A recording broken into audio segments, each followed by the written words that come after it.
The scariest feeling on planet Earth is being on a camera without hearing anything, and you think you're on, you don't know if you're on, and you're just talking. And right? you just go. And it's like when I end, they better be up and running. And you see the producer running around behind the camera, like trying to I'm on the phone with them. Dude, what, do you got us? They're the worst do you part got of it, us? no offense. Because they freak out. They make it worse because they're panicked and they're like doing this, and you're like, I'm just going to keep talking, and I'm sweating right now. It's pouring, and the arms are staying tight, and they're like, do you have Dianna?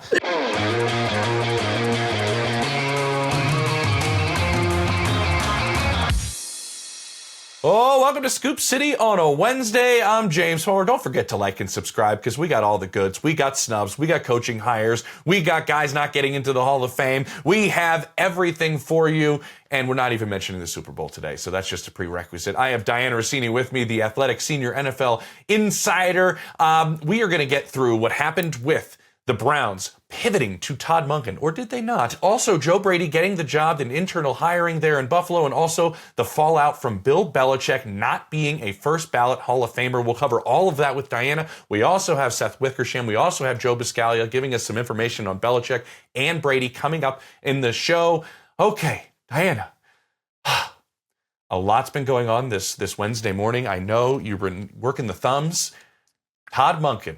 I believe this was the only head coaching interview he had in this cycle, and he lands it. Why Todd Monken in Cleveland? Yeah, it's a cycle that never ends. This coaching, hiring, firing, 3 weeks has been a wild roller coaster, and the Cleveland Browns have landed on Todd Monken. And I do think the reaction initially, just from the fan base, has been, what? Because I think most believed that this organization was either going to go in the direction of what they know, which would have been Jim Schwartz, who's been the defensive coordinator there, has been a head coach before, or they were to go in the direction of a brand new, fresh face, fresh play caller on the offensive side of the ball, in charge. And Todd Monken arrives and kind of becomes the mix of both, right? Because now we've got the offensive-minded person who has experience the way Jim Schwartz has had experience, not obviously as much as Jim in that head coaching seat. But I do think there's a factor that is weighing over all of this, and we're still working on the details of what's going to happen. Jim Schwartz, the defensive coordinator, who's got a very strong relationship with that locker room, a strong relationship with the front office, ownership, and obviously he's had tremendous amount of success over the last few years. Jim Schwartz is the reason why the Cleveland Browns have had any success over the last few seasons. So his future is a little bit up in the air. And the reason why it's up in the air is he's got another year left on his contract. So legally, he's a Cleveland Browns defensive coordinator. There's only a few ways he can get out of that. And that would be if the team decides to let him out. Sometimes we've seen that happen, as a act of goodwill of, hey, it's okay, you don't want to be here anymore, we'll let you out.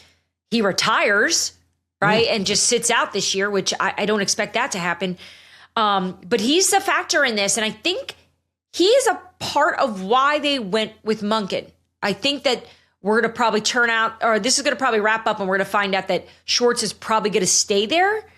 And I think that was important to Todd Monken that Jim Schwartz was part of this as well. So we'll see what Jim decides to do. But for now, I think offense with experience and this Jim Schwartz factor was the reason why Cleveland came down with this. Yeah, and there is some familiarity, right? He was on Freddie Kitchen's staff there in Cleveland, so they did already have somewhat of a relationship with Todd Monken and knew a little bit about him, specifically ownership there. And I think about this, Dianna, when you mentioned the Jim Schwartz factor, there were two organizations that really wanted to make sure they kept their defensive coordinator, if they could, with their new head coach. One was in Atlanta with Jeff Ulbrich. They were able to do it with Kevin Stefanski, keeping him on board. And I think Jim Schwartz, we know, and you've said this on the show and you've been all over this with Schwartz, that there are other suitors that would want him to be their defensive coordinator at other spots, right? That's still something that would be possibly at play. But also, I do like that you laid it all out there, because this is a unique situation to where he interviewed for the job. He's one of their finalists for the job. It's not it's exactly the same as Jeff Ulbrich, who was never in the running for the head coaching position in Atlanta. No, I'm glad you brought that up. Let's chit chat about that, right? Because there's always like the news, and then there's a little bit of what the league is talking about. Get in the soup.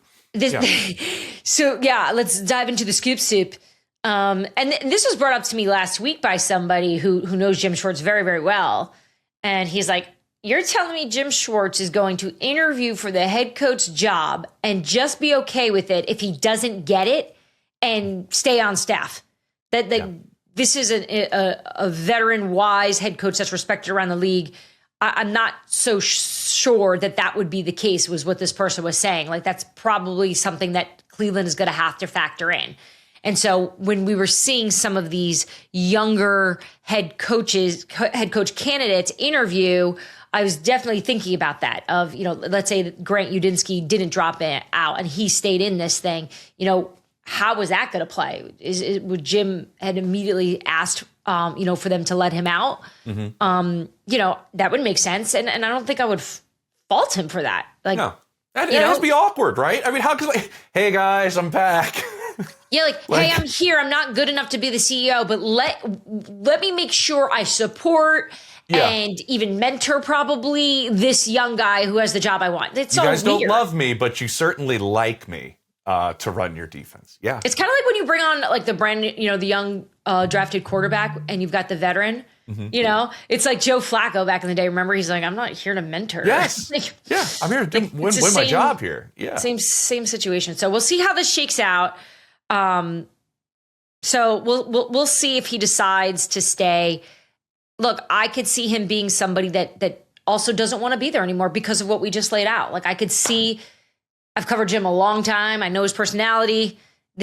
I could see him taking this one hard. So we'll see how this plays. Yeah. Okay. That's a really good point. Well put. Okay. The other part of it is Todd Monken is known to be someone that works well with quarterbacks. We've seen really Lamar Jackson thrive under him and where he's at. And we've seen Lamar Jackson play at an MVP level with what Todd Monken has been able to do. I was always told, and I went back into my notes, Dianna, to the beginning kind of this process and was kind of told what the plan was at quarterback was a big part of what you were doing at this interview process with the Browns. Not specifically it had to be Shedeur Sanders or it had to be, but what your overall arching plan at quarterback was. What kind of factor did Todd Monken have with his plan, if you know, in this process? Because that is something that Cleveland is trying to sort out and wants kind of some answers. Cleveland, the organization of nerds using their Bunsen burners to come up with... Bunsen burners? I haven't heard that term since high school. Yeah. Remember those things? You could like smell them when the days that you knew you were doing that in science class. You're like, oh, we're doing Bunsen burners. Yeah. What did we melt with those? What were we cooking with them? Oh, no. Usually my friend's hair. I was I've done that before. Light people on fire. Yeah. I would take my pencil eraser and put it on there, and the rubber scent would be like, what's that smell? The big yellowy eraser, pink yellow, the pinkish eraser. Yeah. But really, though, what did we do? We put chemicals on them. Yeah, I think they wanted to make sure something happened in terms of like smoke came up or something in some sort of... Yeah, so stupid. Either way, the Browns obviously rely a lot on analytics. We know from some reporting done that they had all their candidates go through a pretty long process of answering questions and writing essays and really trying to get as much information as possible. They had to meet with the psychologist. They did a lot of different things to really try to make sure they land on this. As this is all happening, let me just gather some of this right now since it's all happening in the moment. Do it. But I think there is some thought right now, and this isn't official as of right now, but Jim Schwartz, I think, is considering leaving the Cleveland Browns from someone that I'm speaking to close to the Browns right now. Just over text message that we will see what he decides to do. That it's not 1,000% he's out, but it's definitely leaning towards that way. Okay. So back to how we were saying that I could see Jim being very upset by this. It sounds like he is. And look, sometimes this happens too, like the sting of when things happen, the emotion of it. And I'm sure you've spoken to some of these candidates after they were informed, because usually most teams call the candidates that interview to let them know that they're not getting the job. Some struggle with it, especially the ones that thought they did very well. And I know for a fact that Jim felt that he did very well during this interview process. So we'll see how this shakes out. But quarterback is going to be the biggest part of this. Yep. Because that's the area where they are in risk mode, because they don't really have anything set just yet. And neither did Kevin Stefanski. And this is why even the thought of bringing back Kevin Stefanski, when those conversations were happening, what was his plan for that? Because they're going to probably have to go get one. I don't believe that this organization is all in on Shedeur.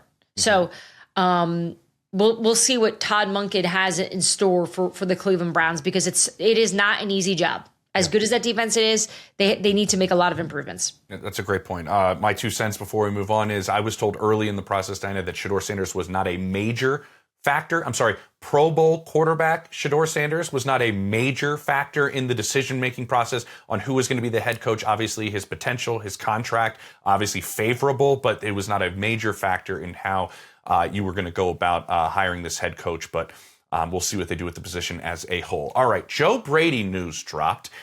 This one is fascinating. Again, we'll have more in-depth just on the Bills and where they go next with Joe Biscaglia coming up in the show. But Dianna, I need your in-depth look at this, as we are looking at an organization who wanted dramatic change after hitting the proverbial wall in the playoffs. And their change is an internal candidate at their offensive coordinator spot, Joe Brady becoming the head coach. How did they land on Joe Brady? So he interviewed very well. And I think most of the interviews with all the different candidates went fine. But from what I gather, it was really Joe Brady's attention-grabbing presence in the room, sitting in what we'll call the head coach seat.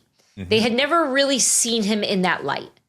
And I think it caught them off guard a little bit in an impressive way, where I think they may have even felt a little foolish of not having seen this in him and not really knowing that he had this vision for what the Buffalo Bills should be, could be, and how a plan with how they'll get there. And I think that really stuck out. I think Josh Allen sitting in those meetings was helpful for this process too, because Josh obviously has holds such a high regard for Joe Brady.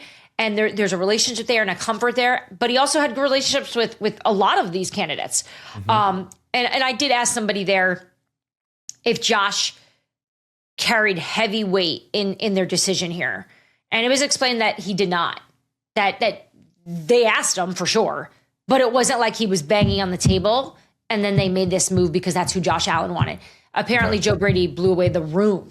It was everybody. So it wasn't a very hard decision for them to make, which is why they were able to do this actually pretty quickly, considering Sean McDermott was just fired. Very quickly. What is the buzz, Dianna, around the NFL about the Bills and this hire of Joe Brady? Now, we know he's interviewed well in the past. I think he was a runner-up for the Falcons a few years ago. I think he interviewed well in Baltimore. But the perception that Buffalo has had from the moment that pass was ruled an interception against Denver to now has dramatically changed, honestly, from what Sean McDermott built for 9 previous seasons. What is the buzz around the NFL as you talk to everybody about all these jobs being filled, with Joe Brady being the man who's landed this job? So outside of Joe Brady, I heard that Brian Daboll was being very seriously considered, right? Makes sense, especially because what we were just talking about, just the fact that he's obviously coached Josh Allen before. He has head coaching experience. He is from Buffalo. He knows that organization inside and out. But Colts defensive coordinator Lou Anarumo was a really strong candidate. Okay. Yeah. I heard that he just had a presence about him, an authority and energy that almost shocked the room a bit.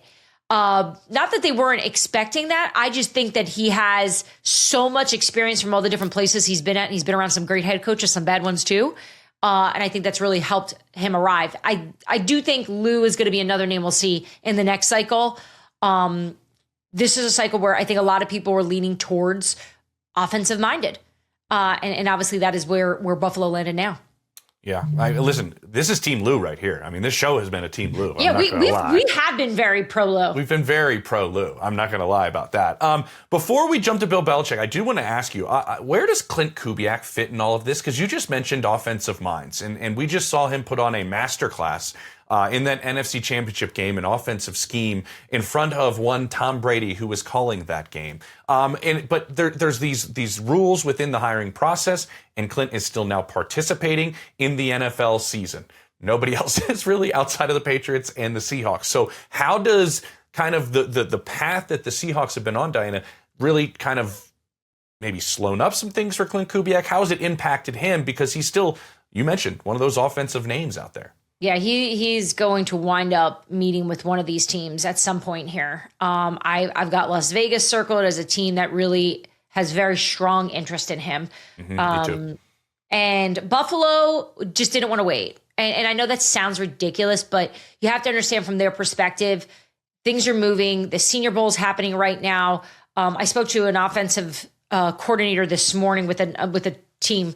I mean, everyone's in the building working. Like, the Bills already feel behind. So this makes all the sense in the world. There's not that much transition that they have to go through now, right? They can just kind of set things up just the way it was when Sean McDermott was there.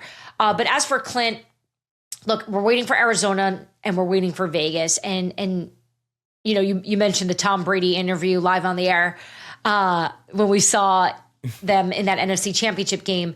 Yeah, I think he's really he has a lot of support in Vegas. And it has to do with just what he's been able to do in Seattle and the reputation he had when he was with the San Francisco 49ers.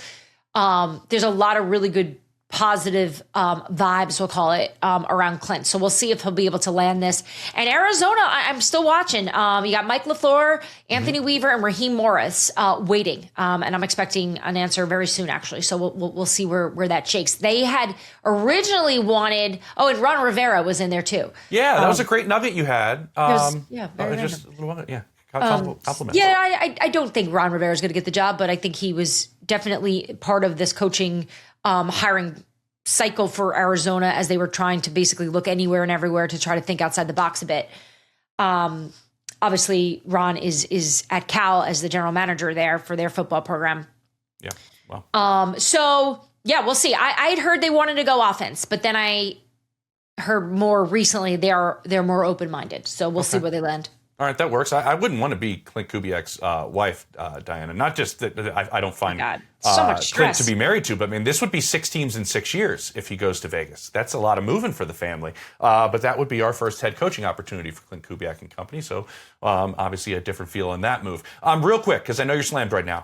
Bill Belichick, what have you gathered about him not being a first ballot Hall of Famer? Again, we have Seth Wickersham coming up on the show who broke that news. Can't wait and he's for that. outstanding. Yeah, what do you think and what have you gathered from around the league? Yeah, great get by you guys to get Seth because he's got plenty of information and obviously a very good relationship with Belichick. So he's going to bring the heat. All right, I'll just start with talking to people close to Belichick last night when the story broke.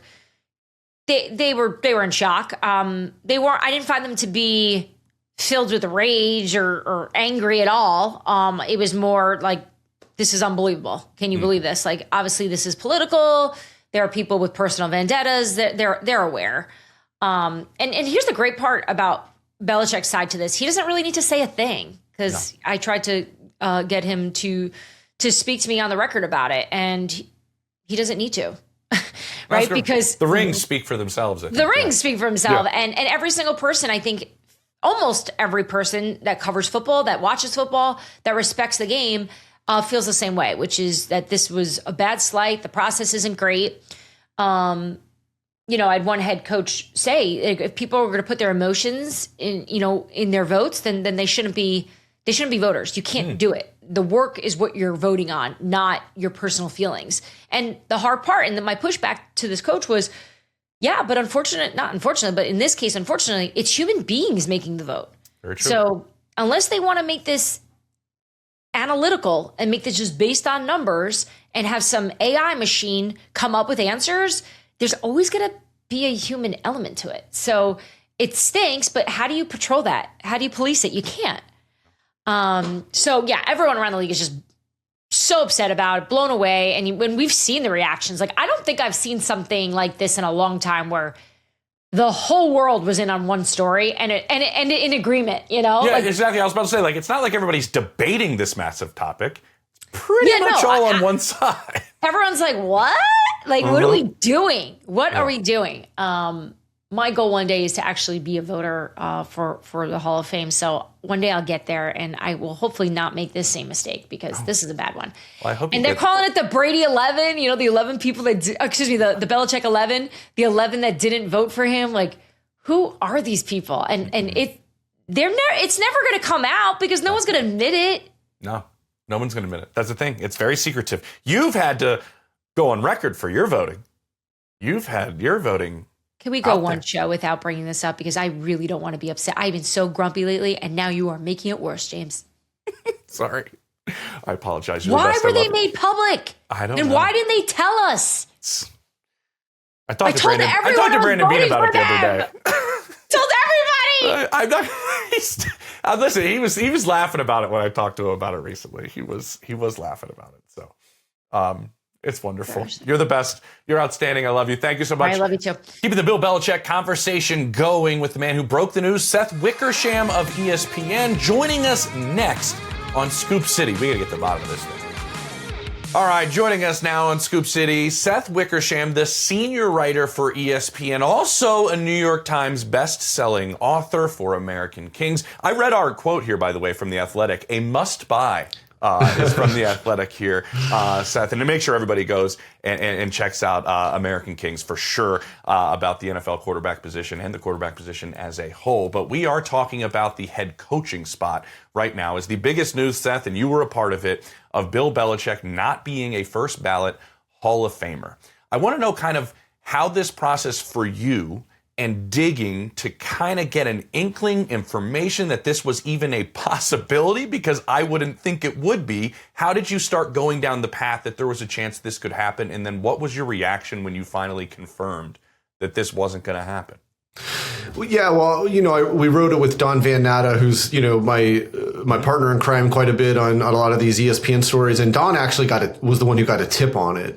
And, I was able to make some phone calls and get it confirmed. But I think that even when Don got the tip, we were wondering, there's a decent chance this can't be true, right? Yeah, I mean, how can it possibly be that Bill Belichick isn't a first ballot Hall of Famer?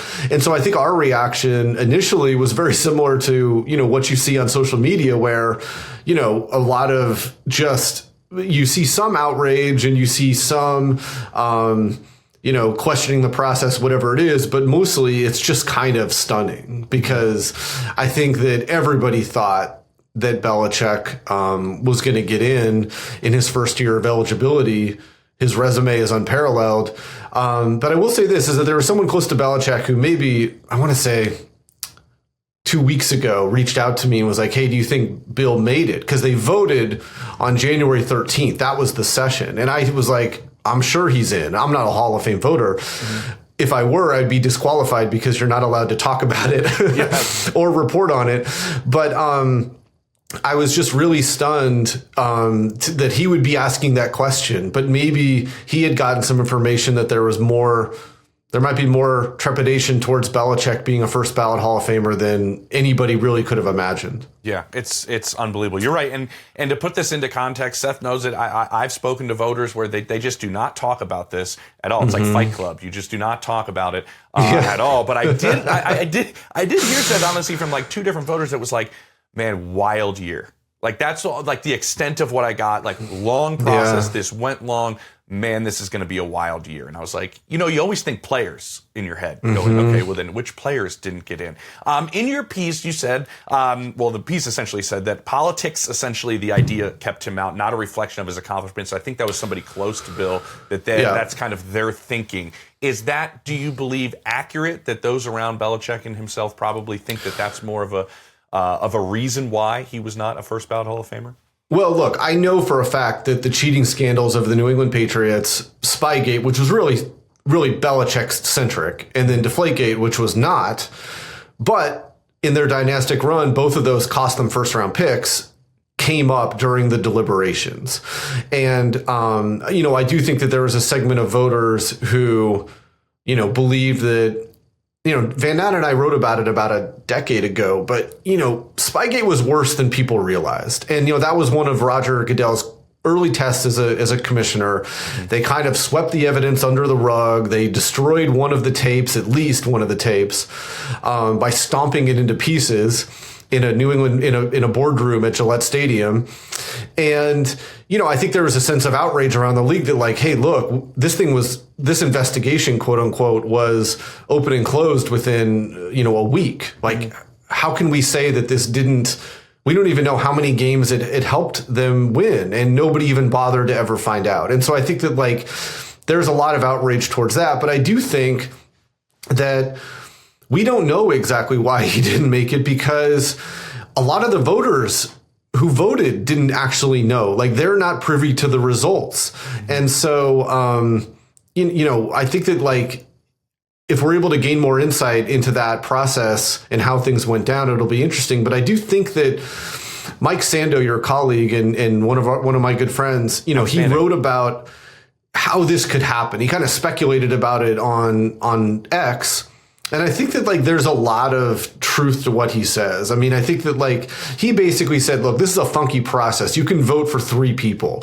And so there's probably some people who didn't vote for Belichick because they didn't think he deserved to be a first ballot Hall of Famer. And then there's others who probably voted for other candidates thinking that Belichick was going to win. Yeah.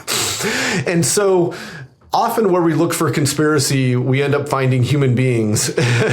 And I have a feeling that that's what happened. Wow, it is. I mean, and you look at some of those other names with like Mike Shanahan and company. I've been just waiting for a number of years here. And probably some people are, there's always that guy in the room. And you know this, Seth, where they're stumping for certain individuals. That's the way the process goes very often within there. When you mentioned Spygate and Deflategate, and I think our minds automatically go, all right, when Tom Brady is eligible, is this going to impact him the same way that it has Bill Belichick? Now that you have all this information, do you think that's a valid thought right now?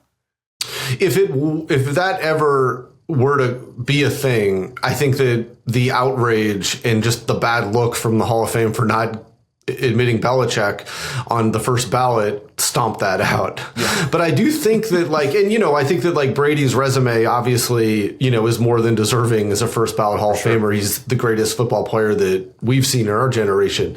So I don't really see a trickle down effect from it. But, you alluded to this, the logjam of people. And so there are a lot of coaches, Mike Shanahan, Mike Holmgren, who came the closest a year ago, Tom Coughlin. There's going to be other coaches that come up. Even if, like, say, Andy Reid retires after this season, he's essentially, he has to wait a year, but then he's eligible. There's going to be a huge backlog of coaches that a lot of people think should be finalists and maybe should be inducted. And all of those guys are going to get knocked back because they're all taking, they're all getting in line behind Belichick first. And then if Reid retires, it'll be behind Reid. That will be really interesting to see. Even Mike Tomlin, if he doesn't end up returning to coach, he's going to get right in line and he's going to have a strong case. And so it wouldn't surprise me if the Hall looks at this process. Right now, coaches are in the senior contributors or senior category combined with the contributors. And it's maybe that's not working. Yeah. And maybe it's not really helping anybody that someone like Ken Anderson is up against Bill Belichick. Yeah. And, I think that, like, going forward, they might rethink that because there might be a cleaner way to decide who gets into the Hall of Fame. That's a great point. It's kind of like the hodgepodge category where you're looking at all these different names. Right. And you're like worthy, but against this who did something completely different for the league, is it still worth? Like, you know what I mean? Like the comparisons of the contributions that each of them made in their respective areas is kind of an odd group to kind of, you're not pinning them against each other, but it's kind of a motley crew, right? Yes, they're exactly. Like, how did you end up here? Yeah. Exactly. Like, and then they're all curious. Like, and so the other part that really fascinated me in the article, and everybody go read it, it's outstanding. When Bill Polian, in the quote that you had from him, says that he's 95% sure he voted for Bill Belichick.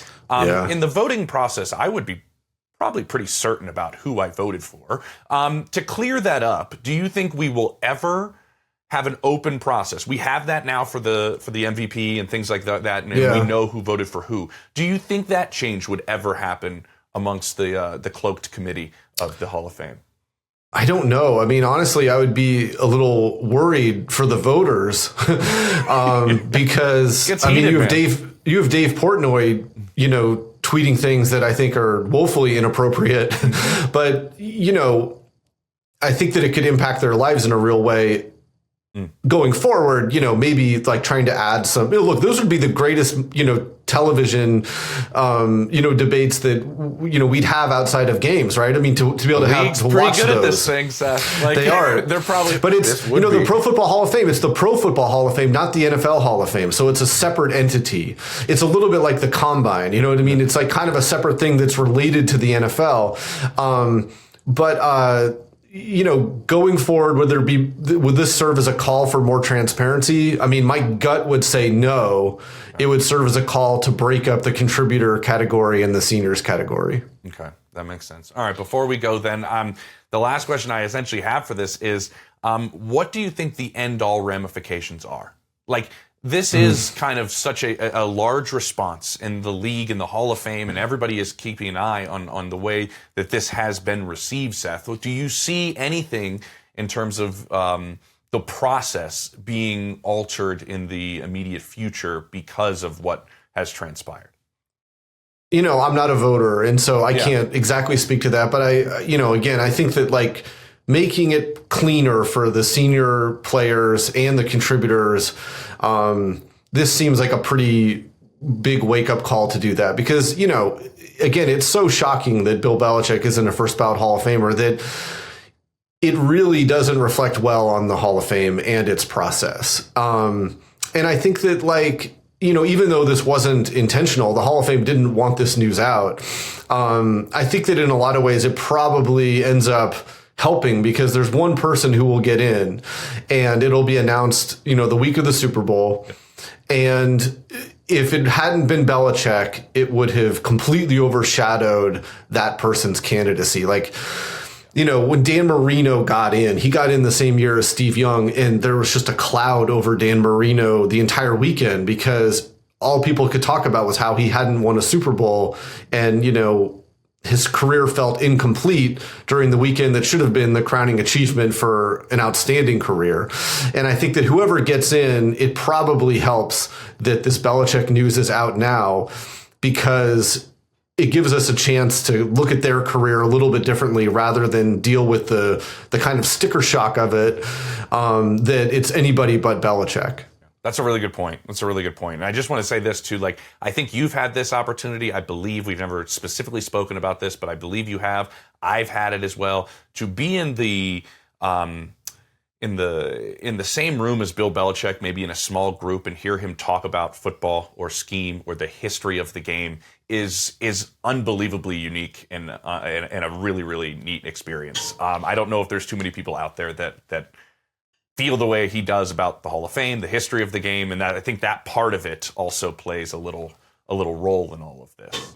Yeah, well, he might end up feeling a little bit less fondly about the Hall of Fame now. That's why I'm saying, in my head, I'm thinking about it, because I have been in the room with guys in the past, honestly, when they've had it on speakerphone, when they get the call, whether they're going to get in or not, and I've seen them not get in, and I've been like, this is just, and I just keep picturing Bill and the affinity he has or had perhaps for the NFL, and getting that call and what that experience was like. And instead he got a different call, and that was on Friday, saying, like, just so it's not you this year. And, it's a fascinating thing.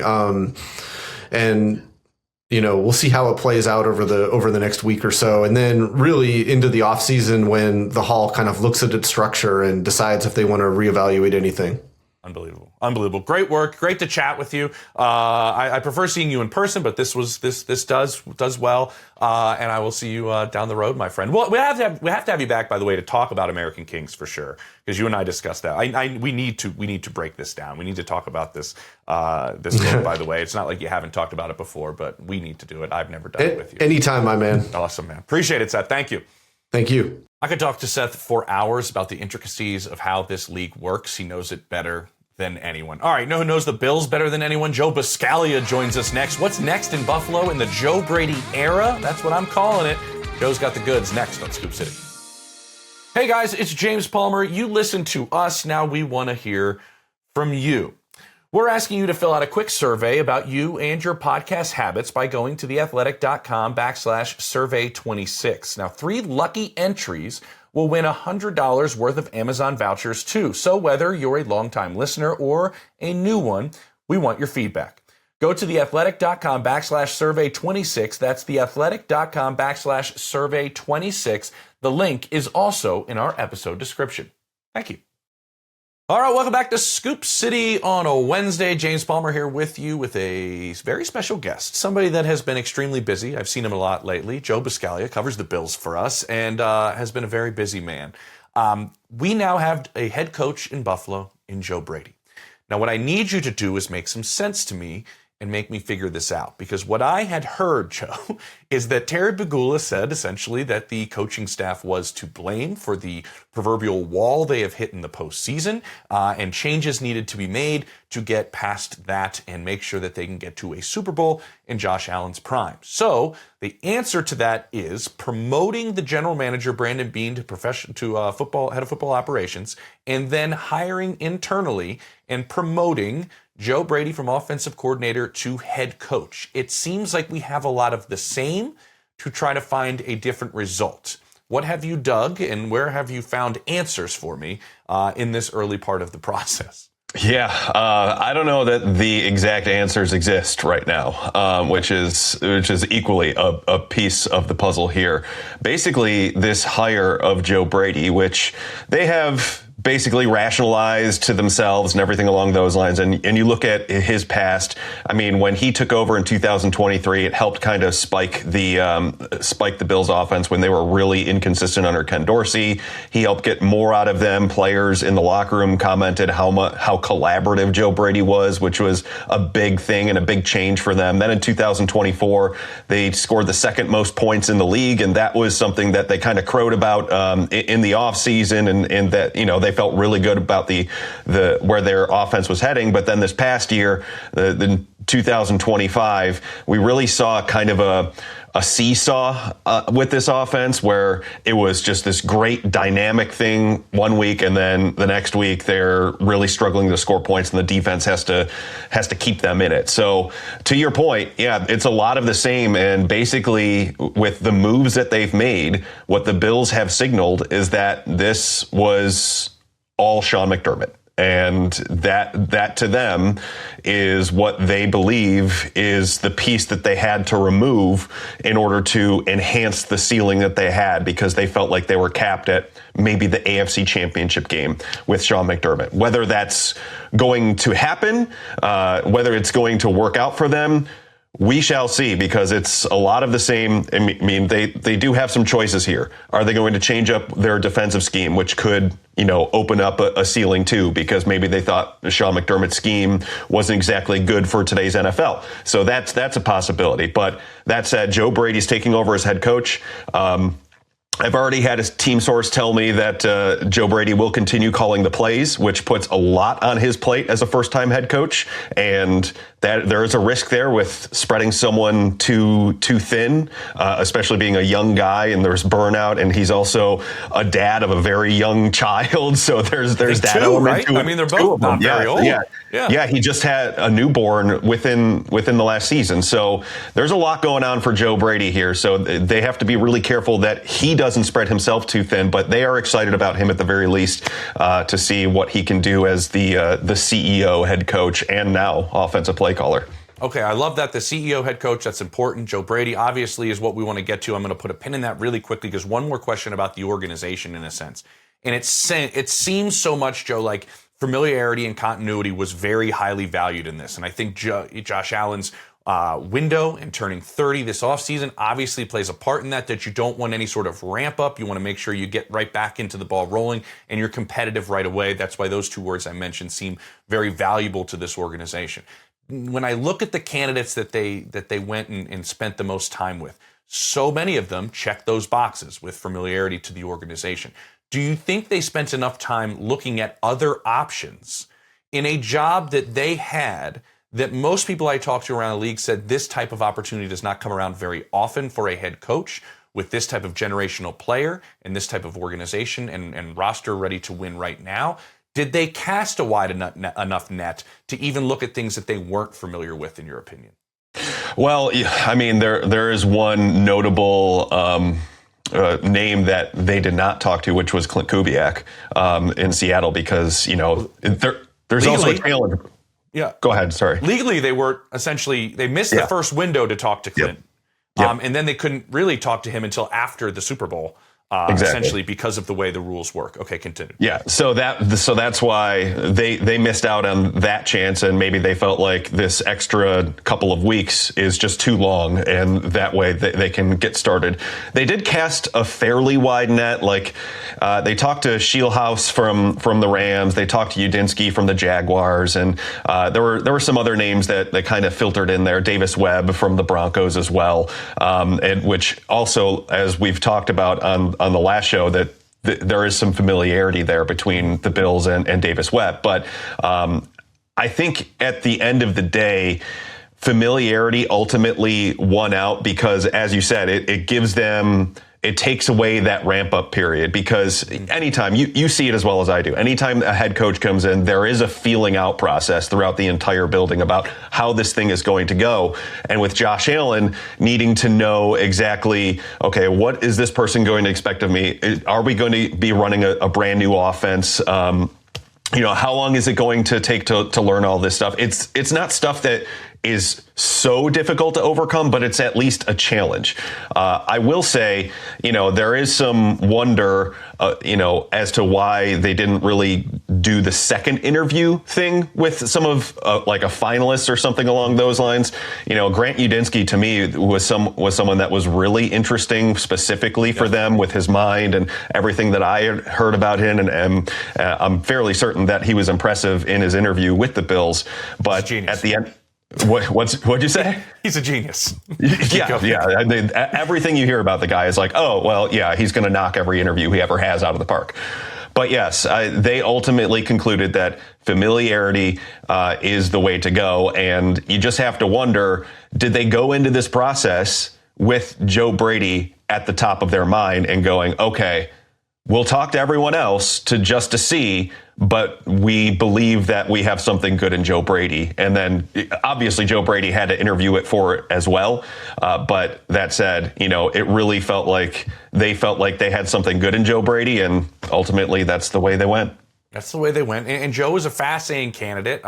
He's brought into the league by Sean Payton in New Orleans. And I mention that because he has had a relatively small NFL career when you think about it. And I kind of think about him in Buffalo, Joe, going, okay, he was brought in as the quarterback coach. Ken Dorsey gets fired, he gets bumped to OC. Sean McDermott gets fired, he gets bumped to head coach. He's kind of like Charlie in Willy Wonka's Chocolate Factory. Kids keep getting bumped off one by one, and now he's got the entire factory to himself, a.k.a. the Buffalo Bills. I think there's certain people in Buffalo going, I've loved what he's done offensively, but what I just mentioned, in the short NFL career he's had and his other offensive coordinator spot he was let go in obviously a wild situation that was going on in Carolina. Can you glean more onto what Joe brings to the table as you mentioned that CEO aspect? Because I know that's a big part of head coaches now. Maybe some people don't know some of these traits, and the Bills saw them and we haven't seen them yet. What else is there to Joe Brady? Because I don't think there's this big career, obviously a lot of recent success, but this big career to show us that a head coach is right there.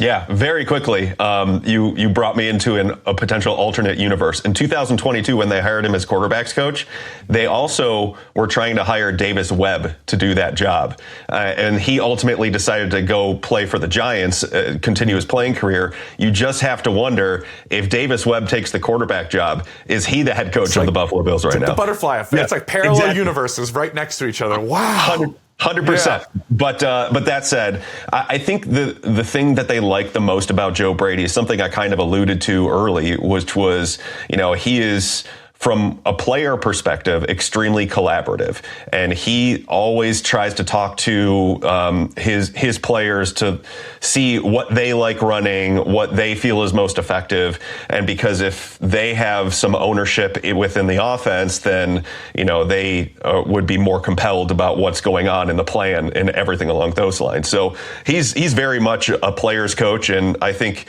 that lends itself to what we're talking about, what the Bills even highlighted, that they want a CEO type of role. And so that collaborative aspect to it is the biggest piece. Now, that said, a skeptic would say, all right, well, if you are going to put yourself in this position with all of these different elements, are you actually going to be able to be the CEO? Are you actually going to be the guy who has to put the iron fist down sometimes? Are you actually going to be this that type of leader that can help navigate through conflict, which is such an important piece to the situation too. So just as much as they're really excited about the collaborative aspect, the idea of what happens when things aren't going great also has to be considered here. And it's the reason why could be somewhat of a risk, but the Bills feel like they have known as much as they can about Joe Brady over the last 4 seasons to where they think he can do it. Yeah, and I'm not trying to knock Joe by any stretch. It's just we haven't seen it yet, so there's obviously a lot of questions. Exactly. I do know, like, in Baltimore, certainly people that he really impressed there. He was the runner-up for the Falcons a few years back, and so he has impressed in other buildings. I think that's a part that is part of this equation that shouldn't be overlooked by any stretch. That there were just essentially blinders on from the Bills. He's impressed in other spots. I thought you brought up a really, really good point though in terms of the CEO and the decision making and the tough decisions that head coach has to be. And I've talked to a number of guys that have gone from being the position coach to a coordinator to a head coach, and how that relationship with players changes as your role changes. Oftentimes as a position coach, right, Joe, you are buddy-buddy with those guys in the room. Because why? You're not making any of the decisions. You're there to coach the group, and oftentimes relationships are one way. But now, when, Josh Allen being a very, very large part of this process, his relationship with Josh is undeniably going to be different than it was when he was a quarterback coach and an offensive coordinator, when he perhaps might have to say,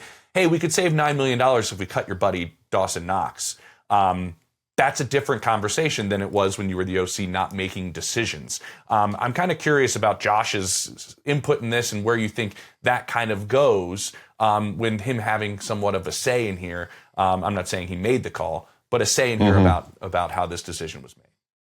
Yeah, Josh is the most important entity in all this, because this thing only goes if number 17 is happy and playing well in Buffalo. And they understand that it's the smartest thing about this entire situation, because they know that Josh Allen, they cut out the variable of potential new head coach and how they would mesh with Josh Allen. I mean, that's got to be one of the biggest reasons for the hire above all else. Yeah, but Allen, exactly. And we talked about this right after they fired Sean McDermott, James. This is probably one of the most important decisions in Buffalo Bills history, because it will shape how the rest of the Josh Allen tenure in Buffalo could go. I mean, Joe Brady could very well be the head coach for the rest of Josh Allen's tenure in Buffalo. And if it goes poorly, then could it be the catalyst to where Josh Allen starts to go, all right, the Bills know I have so many prime years left, but also I know I also have so many prime years left. And is this the part where it's the decision that leads to that butterfly effect that we talked about with the Davis Webb thing? I think all in all, Josh Allen is probably very happy with the Joe Brady hire, because he knows Joe Brady. He knows how Joe Brady likes to call plays, and not a lot is going to change for him on a day-to-day basis. It's just going to be a new voice leading the room for the entire team. Now, how will the rest of the team take to it is another question entirely. How will they change the defense? How will they restructure the offense? How are they going to go about things without Aaron Kromer as their offensive line coach, who was vitally important to what they had to do the last few seasons? So there's a lot of questions about Joe Brady and early on into his tenure, and not to mention the pressure of putting things together quickly here, because they're basically saying, all right, we feel like we were just one leader change away from potentially pushing to where we haven't gone just yet. And if he doesn't get there, if for some reason they don't make the playoffs, is this a situation that could implode? There's just so many what ifs, and that's what happens when you make this big of a change as the Bills did. Unbelievable. And what you just said, now I'm thinking, like, everybody around the league is going, how happy is Joe Burrow? Are they going to start saying, how happy is Josh Allen, with their fingers crossed, trying to go, could I to be clear, I don't think they're anywhere close to that with Josh Allen. No, but Josh you know Allen, what I mean? Like, I don't even know if Joe Burrow's anywhere near there right now. And we know the way Cincinnati operates as an organization, they just don't trade players. It just doesn't happen. But I'm just saying, it's in the back of other people's minds because these guys do not come along very often. But you're right. I think in the immediate future right now, it is probably a very happy number 17 there in Buffalo. And obviously that is a huge part of this. Real quickly before we go, Joe, I do have this one. We talked about the length of Joe Brady's career, and he's only 36 years old. What do you think his Rolodex is like in terms of the tentacles he has touching other coaching staffs and other guys outside of the building? Because to me, again, are we going to have almost the exact, like a lot of the same staff? And this really, once again, will be another just gut punch to Sean Payton to Sean McDermott, that it was you? Are we going to have maybe some turnover and some other guys that could be coming? I mentioned Sean Payton because there's a tie there as well, potentially. For sure, yes. There was a report from Adam Schefter yesterday that said Jim Leonhard is one of the leading candidates for the Bills defensive coordinator position. I think that is where we will probably see the most significant staff changes with this Bills team is on the defensive side of things. There are a couple of younger coaches that really impressed last year, like Jamiel Adai, their cornerbacks coach, Mike Dana, their safeties coach. Those guys really got a lot of good results out of a group that, heading into the season, people didn't think much of.